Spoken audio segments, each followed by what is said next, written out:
अस्सलाम वालेकुम, आप देखें इनसाइड पाकिस्तान में हूँ मोहम्मद ज़फ़ीर। हमास सियासी विंग के सरबराह इस्माइल हानिया ईरान में शहीद कर दिए गए। ईरान ने इस बात के ऊपर ऐलान किया है कि हम खून का बदला लेना हमारा फ़र्ज़ है और जो सुर्ख परचम है इंतकाम की अलामत वो भी लहरा दिया गया है। जंगी जुनून में मुब्तला इसराइल दुनिया में अमन के लिए ख़तरा बनता जा रहा है और ये चीज़ें मुसलसल हो रही हैं।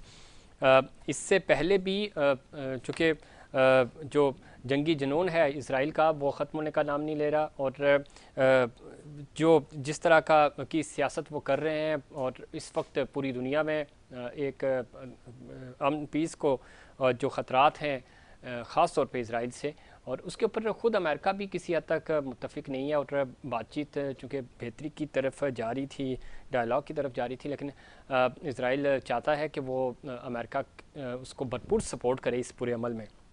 लेकिन वहाँ पे इलेक्शंस हो रहे हैं और उन इलेक्शंस में भी हमने देखा कि जो इस वक्त इसराइल की लीडरशिप है उसको इग्नोर किया जा रहा है, पॉलिसीज़ से दूरी इख्तियार की जा रही है।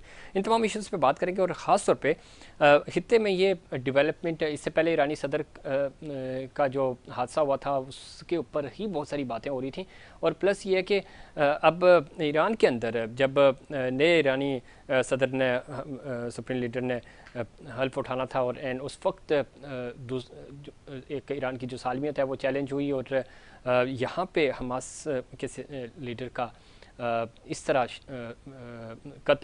ख़ुद ईरान के लिए भी, और ईरान जो दावे करता है उसके हम इसराइल के साथ जंग करेंगे या दूसरे ममालिक के साथ, तो उसके लिए कितना बड़ा चैलेंज है और ख़ुद जो सिक्योरिटी और इंटेलिजेंस एजेंसीज हैं उनके लिए ये कितना बड़ा चैलेंज होगा, इस पर बात करेंगे। हमें ज्वाइन किया है जनाब मुनव्वर मिर्ज़ा साहब ने, माहिर हैं आलमी अमूर के, और ख़ास तौर पर जब हम इस पूरे मशरिक़ वस्ता की बात करते हैं, एशिया की बात करते हैं और इंटरनेशनल अमूर की बात करते हैं, उसके ऊपर बड़ी गहरी नज़र रखते हैं। मुनव्वर मिर्ज़ा साहब, खुशामदी कहते हैं आपको शो में। शुक्रिया ज़फ़ीर, आपने मुझे याद रखा।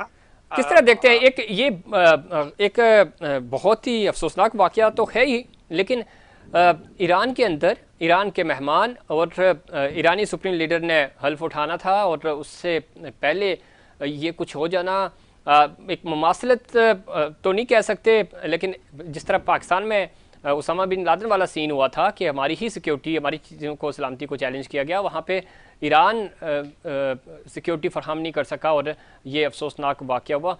किस तरह देखते हैं इस पूरे वाक़े को?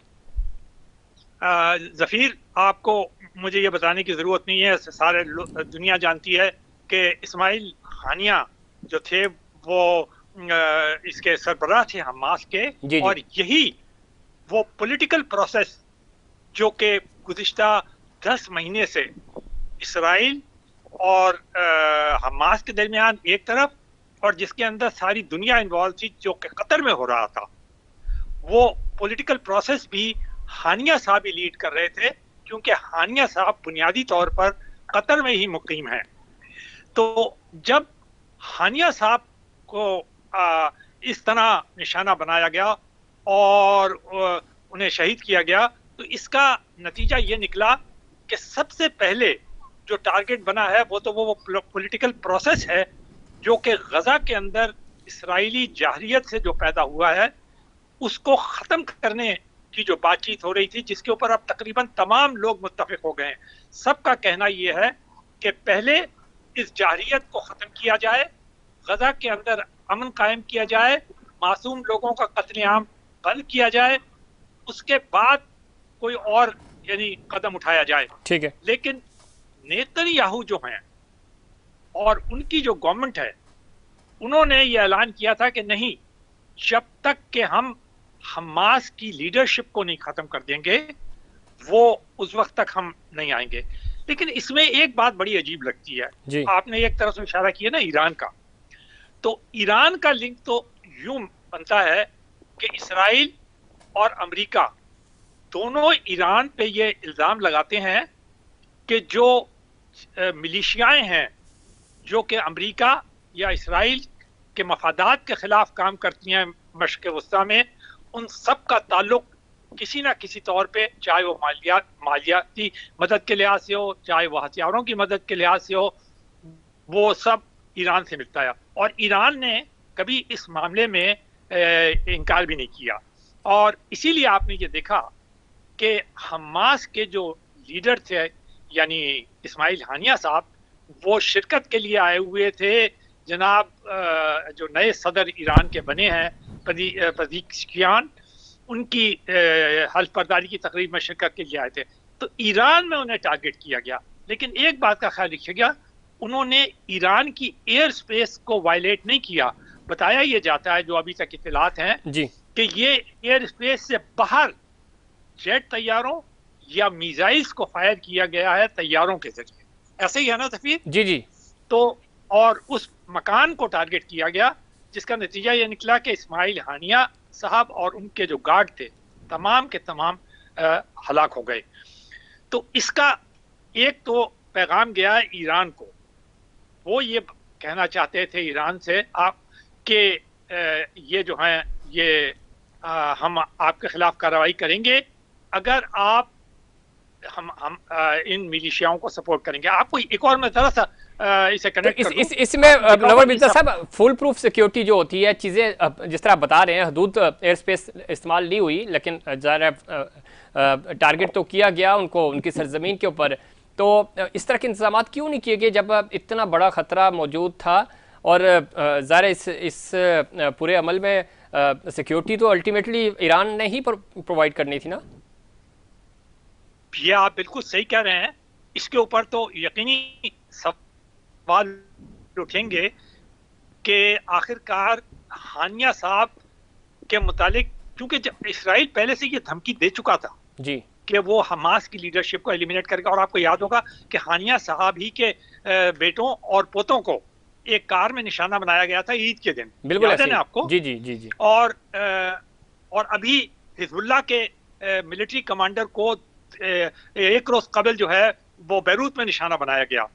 तो ये लाजमी था कि जब वो वहां आए थे तो उनके पास फुल प्रूफ। अब ये इसका जवाब तो ईरान ही दे सकता है कि ये ऐसा क्यों हुआ, किस तरीके से ये लैप्स हुआ, किस जगह यानी वो सिक्योरिटी की कमजोरी हुई कि वो ये हुआ। लेकिन ये हकीकत है कि ईरान के सरजमीन पे होने का मतलब ये है कि यकीनी बात है कि ईरान ने इसको बहुत सीरियसली लिया भी है और लेने की ज़रूरत भी है। इसीलिए आयतुल्लाह खामेनाई साहब ने फौरन ऐलान किया है कि वो इसका बदला ज़रूर लेंगे। इस्माइल हानिया साहब की ये जो कत्ल किया गया है, आप इसे कत्ल ही कहिए, ये जो कत्ल किया गया है, ब्रूट फोर्स को ब्रूटली इस्तेमाल किया गया है, हम इसका बदला ज़रूर लेंगे। ईरान ने ये बात कही है। अब इसमें मिर्ज़ा साहब एक चीज़ बहुत इम्पॉर्टेंट है।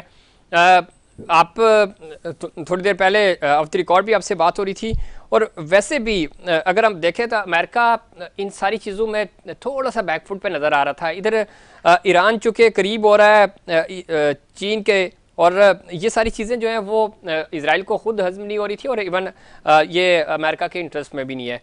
लेकिन इस पूरे अमल में अगर हम देखें तो जो खुद अमेरिकन मीडिया है वो भी इस चीज़ को रिपोर्ट करता रहा, और नेतन्याहू जो अभी विज़िट करके गए, उनको बराह रास्त जो टॉप लीडरशिप थी, चाहे हम इनकी बात करें, कमाला हैरिस की बात करें या फिर जो बाइडन की, वो बराह रास्त इनसे मुलाकात नहीं की। 1-to-1 मुलाकातें ज़रूर हुई हैं, उनके जो जलसा था उसके अंदर शिरकत नहीं की। तो इस चीज़ से इशारा मिल रहा था कि शायद वो डिस्टेंस रखना चाह रहे हैं और ये इन्फ्लुएंस करना चाह रहे हैं इस चीज़ को भी। तो अब ये कितना इम्पैक्ट डालेगा अभी, चूंकि वहाँ तो इंतखाबात होने हैं?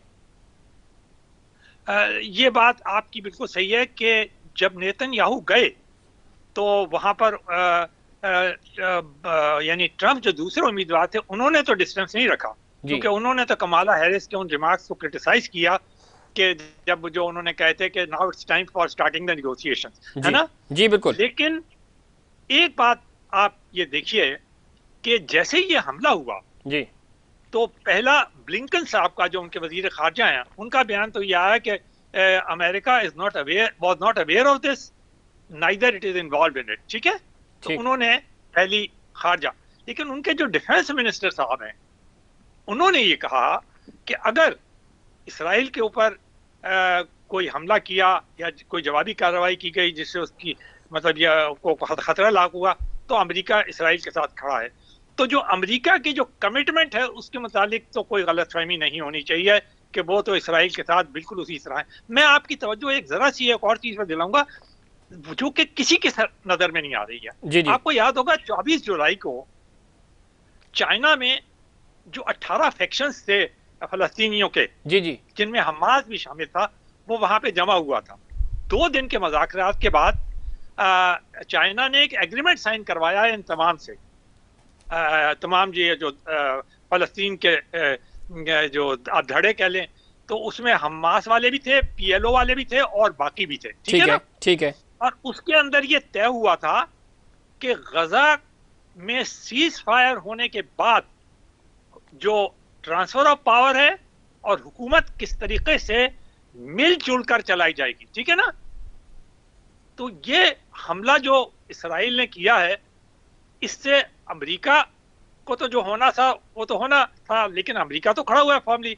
लेकिन चाइना ने जो एग्रीमेंट करवाया है इन फैक्शंस के दरमियान, उन्होंने एक कराया था और ये जो कहा था कि अब जब ट्रांसफर ऑफ पावर होने के बाद कैसे हुकूमत बनेगी, उसको उसने टारगेट कर दिया। तो यकीनी बात है इसका उन्होंने कहा कि जनाब हम किसी किस्म की भी ये टेररिज्म या इस किस्म की जारहियत और इस किस्म के वायलेंट कत्ल को कतन कंडोन नहीं करते। तो ये एक बात है जिसकी तरफ किसी की नजर नहीं जा रही है कि चाइना भी इसके अंदर इन्वॉल्व हो गया था इस पीस प्रोसेस में। जैसे इससे पहले उसने ईरान और सऊदी अरेबिया के दरमियान एक एग्रीमेंट कराया था पिछले साल, आपको याद है ना? जी जी। तो चाइना का भरपूर इन्वॉल्वमेंट के बावजूद, हालांकि चाइना के साथ इसराइल की अच्छी अंडरस्टैंडिंग भी है, लेकिन उसके बावजूद इसराइल ने इस बात की परवाह नहीं की और उन्होंने टारगेट किया। तो इससे ये पता चलता है कि जो नेतन्याहू साहब की जो हुकूमत है वो खासी डेस्परेट है। और वो जो आपने बात कही है कि अमेरिका में उन्हें उस किस्म का शायद रिस्पांस नहीं मिला जिस किस्म का वो रिस्पांस चाहते थे, इसलिए उन्होंने फौरी तौर पर 3 ये जो बड़े वाक़े हुए हैं हूथी के खिलाफ, फिर ये गोलान हाइट्स वाले के फौरन बाद बैरूत के ऊपर, और ये सब बहुत ही बड़ा वाक़या है क्योंकि इससे तो जो पीस का जो सारा प्रोसेस है वो मुतासिर हो रहा है। अच्छा, इसमें एक चीज़ मिर्ज़ा साहब, जो पीस का आपने जिक्र किया और दुनिया थोड़ा सा पीस की तरफ जा रही है, अब मायदे भी उन्हें थे कि ये गज़ा वाले मामले में अमन अमान बहाल हो सके। ख़ुद अमेरिका भी नहीं चाह रहा था, लेकिन ज़ाहिर है अगर नेतन्याहू ने अपने करियर को, अपने इसको इक़्तिदार को आगे लेके जाना है तो उनके लिए ज़रूरी है कि वो जंग में रहें, अदरवाइज़ तो सर्वाइवल मुश्किल नहीं है, बहुत ज़्यादा अपोजिशन का सामना है। सेकंड ये कि इसमें आलमी दुनिया क्या किरदार अदा कर सकती है? आप चूँकि इंटरनेशनल अफेयर्स को कवर करते हैं, खामोश रहेंगे, रद्द-ए-अमल आएगा या इजराइल को बैकफुट पे जाना पड़ेगा इस प्रेशर की वजह से? क्योंकि बज़ाहिर तो हमें लगता है कि कोई उस तरह का प्रेशर तो इजराइल के ऊपर कोई नहीं बिल्ड करता, लेकिन ये बहुत बड़ा सानिया है। तो क्या इसको बेस बनाकर दुनिया की जो बाकी लीडरशिप है वो स्टैंड लेगी इसके ऊपर? मैं ये समझता हूँ कि इस मामले में तो ओपिनियन बहुत डिवाइडेड है। दुनिया जो है जो, लेकिन फिर वो बात वहीं आ जाती है, जो बेस्ट फोरम है जहां पर इस किस्म के मामलात को, खास तौर पे वॉर और वायलेंस, इतनी शदीद वायलेंस के मामलात को डिस्कस किया जाता है, वो है सलामती कौंसिल। ठीक। तो होना तो ये चाहिए था कि सलामती कौंसिल का इमरजेंसी इजलास कोई बुलाता। जी जी। अगर परमानेंट मेंबर नहीं बुलाते तो कम से कम जो नॉन परमानेंट मेंबर्स है कि वो रिएक्शन तो जो आपने देखना था फौरी तौर पर अभी तक तो नहीं आया है। अब अगर सलामती कौंसिल, क्योंकि ये तो नहीं हो सकता कि कोई रशिया या चाइना या वो जाकर कोई रिटेलिएट करेगा, ये तो आप एक्सपेक्ट नहीं कर सकते, ना यूरोप के किसी मुल्क से एक्सपेक्ट कर सकते हैं। नहीं, वो तो एटलीस्ट जो कौमी सलामती जो यूएन का मामला है उसके अंदर तो ये आवाज उठा सकते हैं ना, जहां स्टैंड लेना है वहां तो स्टैंड लिया जा सकता है, चाहे रशिया हो या चाइना हो। देखिए, मैं बिल्कुल आपकी बात से एग्री करता हूं। देखिए, रशिया, चाइना, उसके अलावा ये ब्रिटेन और इधर फ्रांस है, लेकिन उसके अलावा 15 नॉन परमानेंट मेंबर्स भी तो होते हैं, वो भी तो उठा सकते थे आवाज। वो भी उठा सकते हैं, बिल्कुल। उनमें उनमें अरब ममालिक भी हैं और दूसरे ममालिक भी हैं। तो मैं ये देख रहा हूँ कि ये चीज जो है वो देखने में नहीं आ रही है। तो इसकी क्या वजूहात है? ये जो खुली छुट्टी दे दी जाती है इसराइल की जारहियत को, तो एक तो ये बात जो है ये समझ से बालातर है। दूसरे में आपको एक सिर्फ बात कहना चाहता हूँ, वो शायद हमारे लिए खासी तल्ख होगी, है ना, जी जी मुसलमानों के लिए। कुछ लगता यूं है कि ये जो मिलिशियाज है ना, जी। इनको दुनिया जो है वो इतनी टॉलरेट नहीं कर रही है। अच्छा। ठीक है ना? वो इनको इतना टॉलरेट नहीं कर रही है जितना कि वो आप ये कहिए कि इनको टॉलरेट कर रही है जो रेगुलर फोर्सेस और वो हैं। तो इसलिए ज्यादा वो इसमें दखल अंदाजी करते हैं। जी। बहुत शुक्रिया मुनव्वर मिर्ज़ा साहब, प्रोग्राम में वक्त देने के लिए। बता रहे थे कि किस तरह ये एक तो ये शहादत वाला मामला था और इसका इम्पैक्ट पूरे खत्ते के ऊपर क्या आएगा, आलमी ताकतें इसके ऊपर क्या मुमकिन रद्द-ए-अमल दे सकती हैं। और ज़ाहिर है ये आवाज़ उठानी चाहिए। ये मामला सिर्फ एक लीडरशिप का नहीं, इंसानियत का मामला है और इसके ऊपर बहुत ज़्यादा बात हो भी रही थी। सिविल सोसाइटी पूरी दुनिया की इसके ऊपर बात कर रही है, लेकिन टॉप लीडरशिप जो है और जो आलमी ताकतें हैं वो खामोश हैं, मसलिहत का शिकार हैं। इस मसलिहत से बाहर निकलना होगा। वक्त हुआ कमर्शियल ब्रेक का, ब्रेक से वापस आएंगे तो पाकिस्तान की मौजूदा सियासी सूरत हाल के ऊपर बात करेंगे।